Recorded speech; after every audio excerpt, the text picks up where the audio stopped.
Hey friends, it's Jessica from Three Rivers Homestead, and in today's video we're going to start out with an Azure Standard haul. It's actually my first haul since I think last November. You guys know we did a pantry challenge all through the months of January and February where we didn't buy any groceries. And then at the end of February, when I did go to the grocery store for the first time in over 2 months, I shared that haul with you.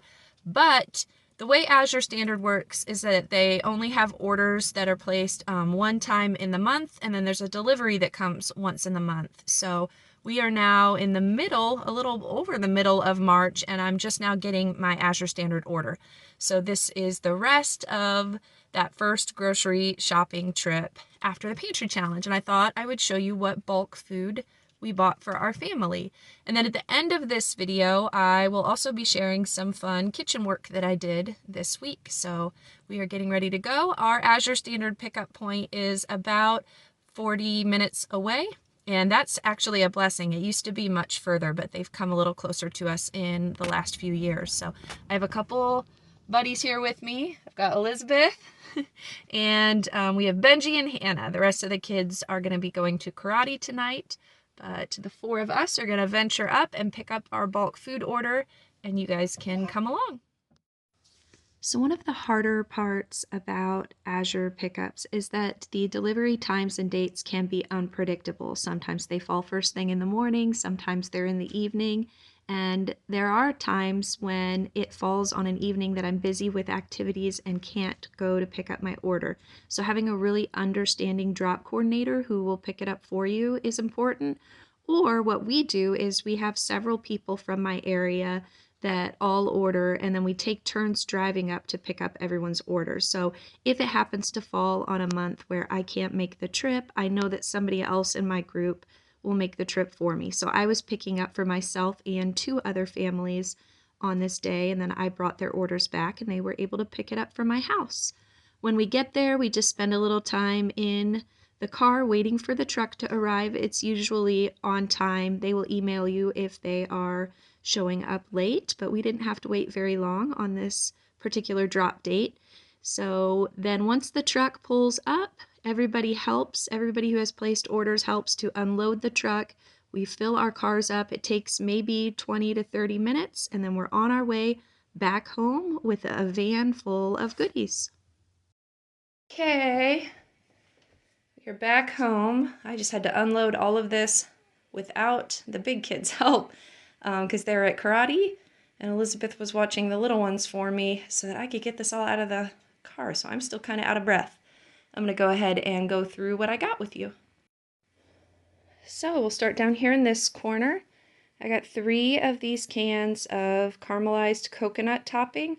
We've been making a lot of homemade ice creams with our new ice cream machine, and so these make great toppings for that.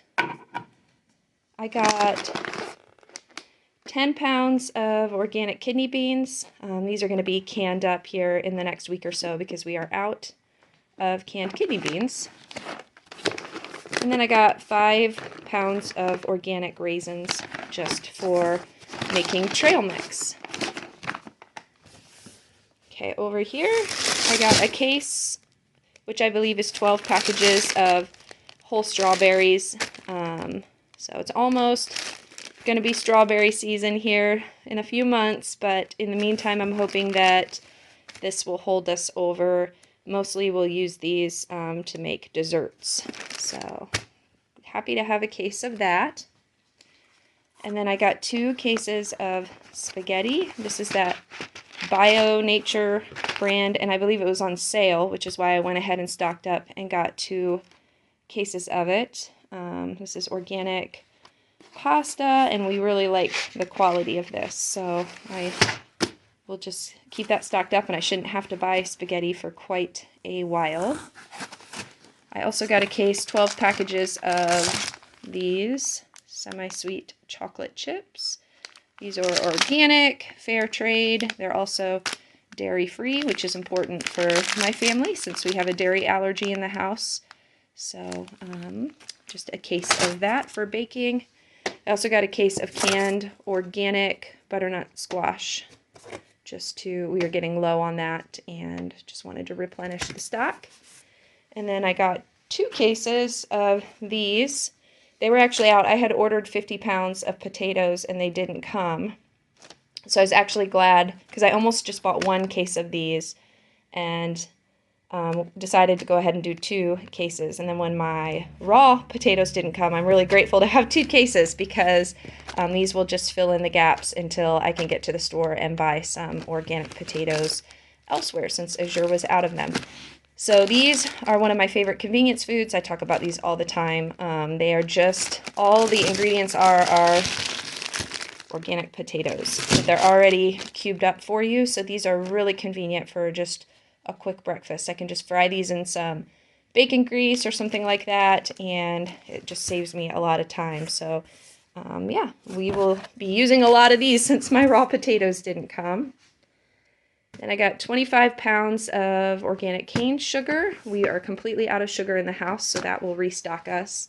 And then this is a 5-gallon bucket of, I'm going to try to turn it around. Hold on, let me get the other side here. This is the Azure brand dish soap. It's fragrance-free, and I love this. I keep this under my kitchen sink, and I have a pump that I also got from Azure Standard that goes into the hole here. And then I keep a little dish container up by the sink, and then this is under the sink, and when that little container empties, I can just pump some of that into this. And we hand wash all of our dishes here. I don't use my dishwasher, so we need a lot of dish soap. I hate running out of things, and so this 5-gallon bucket will last us a good 6 or 7 months. We probably only have about that much left in the current bucket, so I just wanted to replenish that before we run out, and we'll be stocked for a while now. Next, we have a 25-pound bag of organic carrots. I'm not canning these or anything. These are all going to be for fresh eating for the children. We've been doing a lot of carrot sticks for snacks and with meals, carrot sticks and homemade dip. So we will eat through those probably in the next month or so. 25 pounds of organic white rice, pretty self-explanatory. This is 25 pounds of organic whole oat groats, and I've shown you guys and will show you later on in this video one of the ways that I use oat groats, but we grind these into flour for baking. We also roll these to make our rolled oats that we use for oatmeal. So almost out of those. We just needed to restock. Now here I ended up getting 4 cases of coconut cream, and so these are just for making ice cream, basically homemade ice cream. I also use this to make whipped cream. Anywhere that a family that eats dairy, anywhere that they would use cream, we use coconut cream in place. And so I just decided, I got a good price on these this time, to go ahead and buy 4 whole cases just so we won't be running out anytime soon. And then finally, my last purchase was 3 bags, so a total of 150 pounds of soft white wheat. So I used soft white wheat berries for making things like muffins and pancakes and pie dough, all of those kinds of things. Anything basically except for bread. And then I use hard white or hard red wheat for bread baking. So we do a lot more soft breads and pancakes and muffins and things in our house. So I needed a lot more white wheat or the soft wheat than I needed hard wheat this time. Okay, so my total amount that I spent on this month's order was just a little bit over $600. I'll put the total amount for sure up here. And so you guys know that I only shop through Azure maybe every 3 months or so. So I will probably spread the cost of this order over March, April, and May's grocery costs. You guys know that we spend about $1,200 a month on groceries for our family of 10. So I'll subtract a little over $200 from that budget for each month, and that leaves me whatever is left over to shop at local grocery stores. So I had already done a grocery haul for the month of March and did that several weeks ago for you guys here, and I had a significant amount of money left over in that budget, so I will subtract the 200 or so from this order and add that to March's grocery budget. and I believe there will be 300 or so left over, which has also already been spent. I had went to Aldi yesterday and done some regular grocery shopping, similar to what I had done at the beginning of the month for you. So, all right, now I need to get busy putting some of this away. I have things that are going to go in the freezer, some bags of grain that either need to be frozen or put into Mylar. So I'm probably not going to do all of that today. I'm just going to get the frozen stuff put away. And then tomorrow, when I have big kids here to help me, we will get everything put in Mylar and taken down to the cellar. So you can see I'm putting this whole bag of sugar directly into the deep freezer. We're going to freeze it for about 2 or 3 days, and then we'll let it completely thaw so that we can pour it directly into a bucket and it will go in the kitchen. We have had pests in bulk amounts of sugar before, so it is important to freeze even that. Now the rest of the bulk dried goods like the wheat berries are going to go into large 5-gallon Mylar bags with an oxygen absorber, and they can go down into our cellar here to be stored. That oxygen absorber serves the same purpose as freezing the grain. Those pests cannot thrive without oxygen. Then the rest of the smaller bags of items are just getting poured into gallon-sized glass jars and will be put away in the pantry. So ordering from Azure, it is a little bit of extra work. You know, there is the traveling to get it, unloading everything, storing all of your things in appropriate places, but it is well worth it for the deals that my family gets. So now that everything is all put away, I thought we would do some fun baking projects today. I'm just getting the kitchen ready to do a big bulk food prep day for the week. So the first thing I'm doing is removing Hannah's high chair. A lot of you have asked how I like this high chair. I got it when Hannah was a baby and I absolutely love it. I wish I would have had this several children ago. It keeps her right at the counter level with me, and she'll just sit there while I'm doing dishes and working in the kitchen. It has absolutely been worth the purchase.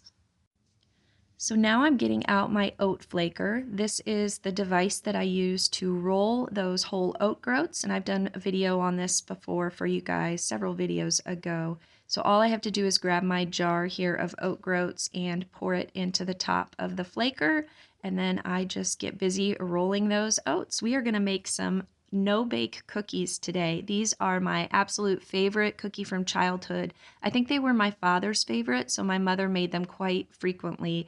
And I have never really tried to make these in a dairy-free and peanut-free version because the ones that my mother made had butter, milk, and peanut butter in them. And so I saw my mom's recipe this week and thought we are going to go ahead and experiment with making a version of this that is safe for my son who has a peanut allergy and dairy allergy. So the first thing I'm going to do is grab about the equivalent of 1 stick of butter in a dairy-free version of fat. You can use anything that is solid at room temperature. So anything like coconut oil, or in this case, we're using palm fruit shortening. And then to that, we are adding 2 cups of sugar. Yes, 2 cups. This is not a health food. This is a dessert. From there, we're going to add a 1/2 cup of liquid. You could do milk, a dairy-free milk, or we used water on this particular day. And to that, I'm adding 6 teaspoons of cocoa powder, or we use the raw cacao powder, and then just a pinch of salt. We're going to stir all of those ingredients together, and then we're going to get them on the stove and bring them to a boil. They need to boil for 3 minutes before we remove them from the heat. And now we can get on to the rest of the ingredients. I have the 3 cups of oats that I just rolled. You could use quick oats or store-bought oats, whatever you want to use. And then we're going to add 1 teaspoon of vanilla to that, and then a 1/2 cup of, we are using sunflower seed butter, but you could use peanut butter, cashew butter, almond butter, whatever you want to use like that. And you can see our chocolatey mixture here has now been boiling. We're going to add that to the bowl with the other ingredients and then just get that mixed together really well. I love this recipe. It is so simple, and it's just one of those things that really reminds me of childhood. My kids love this so much that they asked to make it again later in the week, and I love it, but since the cookies don't bake at all, I think it's pretty foolproof, and children can't really mess it up. So this is a great recipe to train your children on. They take about maybe 30 to 45 minutes to harden. They will harden at room temperature, and then you can store them and eat them later on. So I had a little eager helper here, Benjamin, in the kitchen with me, who was helping clean up my mess. And then once I was done with the rest of my baking, we called all of the children down, and they pretty much emptied this bowl of cookies in a matter of minutes. They didn't last very long. My next project for the day was working on some gluten-free bread. This is a recipe that my son David developed probably 4 years ago when I was doing a lot of gluten-free baking, and I have a lot of these ingredients that I need to use up. I don't do a lot of gluten-free baking anymore because I am avoiding grains at this point, and everybody else in the house can eat gluten, but I'm trying to use up these staples that are in the pantry. So I will post the whole recipe in the video description for you if you want to make this bread. I do advise, if you're going to do a lot of gluten-free baking, having a grain mill saves you so much money. I am grinding up here my own rice, and I am grinding up oat groats, and I'm grinding up whole buckwheat groats to make my own rice flour, oat flour, and buckwheat flour. If I bought those flours from the store, they are going to cost way more than if I just grind those grains like rice that I already have in the house and make a flour out of them. So if you do a lot of gluten-free baking, I highly advise getting a grain mill. In the long run, it's going to pay for itself and save you a ton of money. So we got all of the ingredients that are listed in the video description into my Bosch mixer here. And now we're going to get ready to grease up our loaf pans. Now here's the thing for me when I do gluten-free bread baking. I kind of lower my expectations. It's sort of the same thing I do when I use freshly ground wheat flour. You're not going to get the same result from a bread as you would get if you were using a gluten-filled bread flour, that is store-bought, that's all nice and fluffy. So when you make this gluten-free bread, the dough is definitely a different texture, and I just press it into my loaf pans like this, and then I get out a roller to just kind of remove some of the marks on the top of the loaf of bread. And then we're going to put it in the oven on 350 degrees to bake for about 40 minutes. And then when it's done, you can slice it up. And what I like to do if I'm just eating this is freeze those slices, and then I can just pull out a couple whenever I want toast. But I was making this bread for the whole family this week. So we set it aside, and then later on in the week, when I wanted to use it for breakfast, I just pull those pieces out, put them on a cookie sheet, and stick them under the broiler in the oven.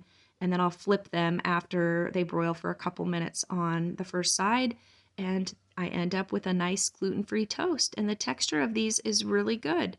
So really easy to make gluten-free bread. You just have to have the right ingredients on hand. We served it this day with some home-canned pear vanilla jelly, some scrambled eggs, and some coconut milk yogurt with frozen blueberries. Purchasing gluten-free bread and other baked goods from the store can be so expensive, and learning how to make them yourself, there is a learning curve to it, but when you finally do, you're going to save yourself so much money. And I find it to be a really fun challenge to figure out different ways to adapt the gluten-filled recipes. In the same way, I find it fun to adapt dairy-based or peanut-based recipes and make them safe for my family to eat. So here's another grain-free recipe and dairy-free recipe. This one's actually refined sugar-free as well. I fell in love with this recipe when I was doing gaps. This is a gaps banana cake. We're going to start out with taking about 3/4 a cup of coconut oil and melting that on the stove. This is what I make whenever I have bananas that are overripe that need to be used up. I can't really eat banana bread myself, obviously, because I can't have gluten and I'm not eating grains right now. So this is what I bake if I want to have something to that uses up these overripe bananas. So I put 3 of those bananas here in my mixer. I'm adding to that about 2 tablespoons of our homegrown honey here. Then we are going to add 1 teaspoon of vanilla. And then we need to add 5 eggs. I am using duck eggs on this particular day because we have an abundance of them and I prefer to use those for baking. By this point, our coconut oil has softened, so we can go ahead and add that to the rest of the mixture. And then I'm going to add about a half a cup of shredded coconut. That's optional, but I like the texture that it gives this. We're putting it in the Bosch mixer here with that wire whisk, and we're going to just mix that all up.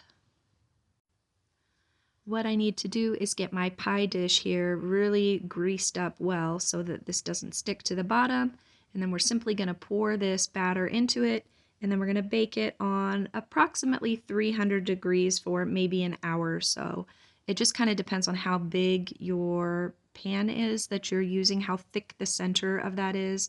That will determine how long it's going to take. You just want to make sure that the center of it is solid. So an hour usually does it for me. When I'm doing the GAPS diet and I want something sweet, this really does do the trick for me, because between the honey and the sweetness from the bananas, it really does help with that craving. I'll cut this up and show you what the texture of it is like inside. Just a great way to use up those overripe bananas in a way that isn't your typical banana bread or banana muffins. In last week's video, I mentioned to you that we have reached peak egg production season. We are getting over 24 eggs a day between our chickens and the ducks right now. And the eggs, though, because it's spring, aren't necessarily clean enough for things like water glassing. So I'm trying to get really creative with preservation. And also with eating a lot of eggs. So besides having scrambled eggs for breakfast pretty much every day, I've been doing a lot of hard boiling of eggs, which is what I'm doing here. We've been eating things like deviled eggs and egg salad and all sorts of things. But my favorite way to preserve eggs when I can't water glass is to freeze dry them. And I know not everybody has a freeze dryer, but there are ways to dehydrate eggs and get similar results, or you can also just simply freeze your excess eggs. But if you do have a freeze dryer, this is how I preserve them. I take about a dozen eggs and put them in a jar here, and I blend them up, and I fit 1 dozen eggs per freeze dryer tray. And so that gives me, my freeze dryer holds 4 trays, so I can get 4 dozen eggs per load in the freeze dryer, which works out really nicely for me. Now you may be asking, what do I do with freeze-dried eggs? Well, they can be rehydrated and made into scrambled eggs, and they taste just like raw, fresh scrambled eggs. Now, because we also preserve so many eggs with water glassing every year, I have never really had to dip into my freeze-dried eggs. They are sort of like my insurance policy, and I have them down in storage, and my thinking is if I ever have a year where I have some kind of fox attack or something on my flock and I don't have mature egg layers for a long portion of time, I would have all of these preserved eggs from the freeze dryer to help get us through that season. And I've been able to give eggs to some of my friends who go backpacking and hiking, and they take these little bags of eggs with them on the trail, and then they can heat them up and have scrambled eggs over the fire. So that is wonderful as well. So I store mine in Mylar. I get about a half a dozen per bag here, and I make sure to label them so that I know how many are in there, because that's important when you're reconstituting your eggs to know exactly how many you have. And then I will add an oxygen absorber to each of these bags. We will seal them up, and these will be good for 25 plus years down in storage. And so, like I said, it's just a great insurance policy to have, and there might be years where we don't want to keep chickens because we have enough eggs in storage, and then we can rely on these. To seal them, I just use a hair straightener here. Actually got this from Goodwill. It's just, it was really cheap hair straightener, and it does the trick to seal the top of that Mylar bag for me. So I'm hoping to bring you some more ideas for what to do with extra eggs. I have some pasta recipes and some pickled egg ideas that I'll bring to you here in the coming weeks. But for now, that is all of the kitchen work that I was able to accomplish this week. I have a whole sink full of a lot of dishes from all the work I did, so I'm going to get busy with that. And I will be back next week with more for you, friends. Until then, I hope you have a blessed week, and we will see you later. Bye.